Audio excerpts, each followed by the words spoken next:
Xin chào tất cả mọi người, hôm nay thì máy hàn Inverter Btech sẽ giới thiệu mọi người cái dòng máy hàn tích MM200, dòng máy hàn inox và máy hàn que hai chức năng của Btech. Đây là dòng đời đầu nhé mọi người, tích MMA200. Hôm nay mình sẽ khui hộp rồi là bung máy sang bên trong bo mạch của con máy tích MM200 này. Vì một số khách hàng với mình có nhờ mình bung để mọi người xem cái video bên trong để tham khảo thêm nên đặt hàng. Trọng lượng của con máy tích MMA200 này là máy không, chưa bao gồm phụ kiện, rơi tầm khoảng 6,8 kg mọi người.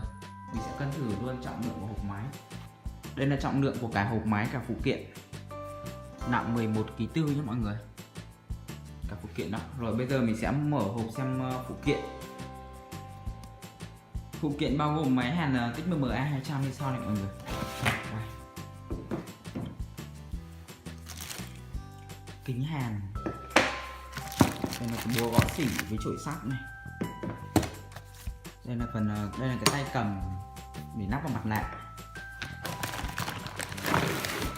Đây là bộ dây hàn khí và dây hàn que 5m và dây mát 3m.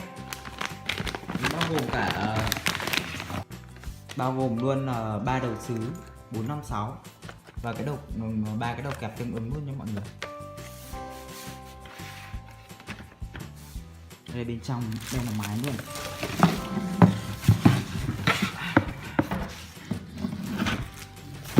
Phiếu bảo hành chính hãng, bảo hành 12 tháng nhé mọi người.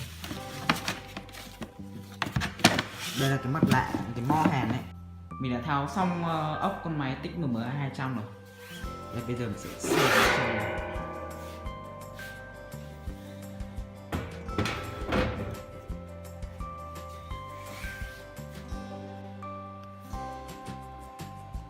Bên trong chiếc máy hàn hai chức năng tích MM200 hàn que và hàn inox.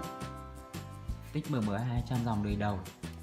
Con này là chạy 3 tụ 400V 560mF. Thường thường cái dòng máy 200 thì hay chạy là tụ 470mF, con này chạy tụ là 560mF. Dòng này thì là chạy IGBT. Đây này là 2 IGBT mỗi bên, 2 IGBT là 4 IGBT. 4 IGBT tương đương với 8 MOSFET. Thì con này thì là 6 diode công suất này mọi người. Bên này 3 với bên này 3 là tổng cộng là 6 diode công suất, 4 IGBT nha mọi người. Giống như cái dòng máy 200 bình thường.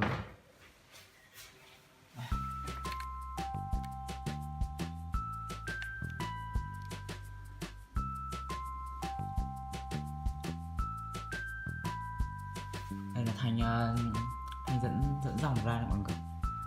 Dòng cực âm, cực mát.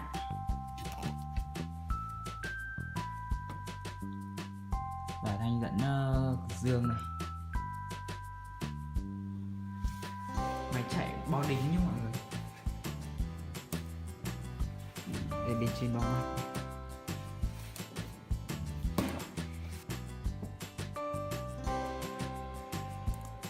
Bên sau nó là thông số rất là chi tiết, thông số với chế độ hàn que và chế độ hàn tích.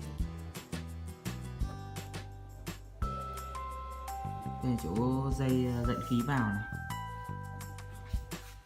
dây dẫn khí vào, có bộ phận để điều chỉnh.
Mặt trước của máy này mọi người.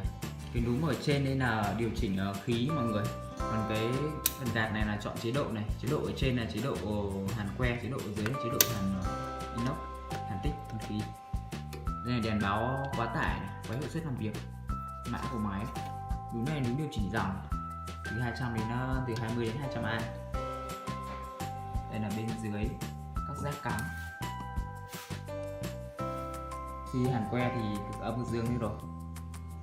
Đây, tích đánh điện. Khi mà mình hàn inox chế độ hàn khí thì kẹp mát mình sẽ cắm sang cực dương nhé mọi người.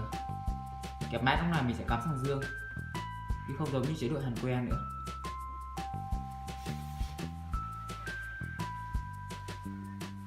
Dòng này thì có thương hiệu dập nổi trên vỏ kim loại Betech đây, ở sau tay cầm.